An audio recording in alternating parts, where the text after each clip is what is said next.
Hi guys, আশা করছি আপনারা সকলে খুব ভালো আছেন।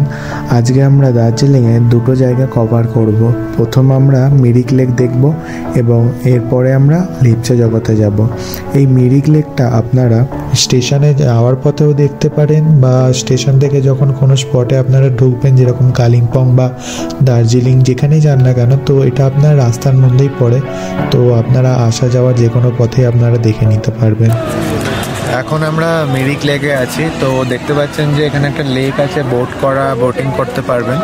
বোট অনেকগুলোই আমরা ওই সাইডে দেখতে পেলাম। কিছু ডাল লেক মানে কাশ্মীরে যেরকম হয় সেরকম কিছু বোট ওখানেতে আছে, ডাল লেকে যেরকম আমরা দেখে থাকি। আর এখানেতে ঢোকার জন্য 20 টাকা করে পার হেড এন্ট্রি ফিস আছে। আর এখানে একটা প্রাকৃতিক পাইন গাছের তো সৌন্দর্য। এই লেকের পাশে কিছু ঘোড়া রাখা আছে, তো আপনারা যদি চান ঘোড়ার পিঠে করে ঘুরতেই পারেন। তো যখন ঘুরবেন সেখানেতে ঘোড়ার পিঠে করে একটু বার্গেনিং করে নিতে আপনাদেরকে আমি বলব।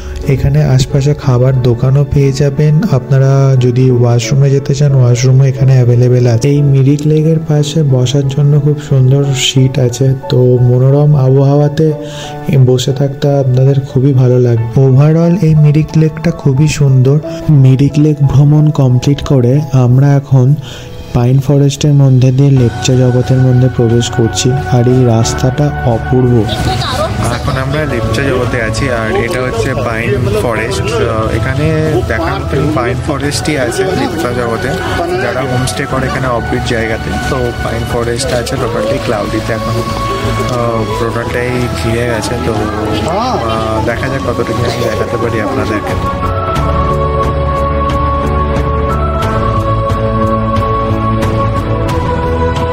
শহরের কোলাহল ছেড়ে অনেকেরই ইচ্ছে যাবে এই পাইন বাগানে এক রাত্রি বা দু রাত্রি কাটানোর জন্য। তো তাদের জন্য এখানে তো অনেক ধরনের কটেজ করে রেখেছে। এই লেপচা জগতে পাইন ফরেস্টের আশপাশে কটেজগুলো জন প্রতি 1200 থেকে 1500 টাকার মধ্যে খাওয়া দাওয়া সমেত আপনারা পেয়ে যাবেন এবং সিজন অনুযায়ী এই দামটা কম বেশি থাকে।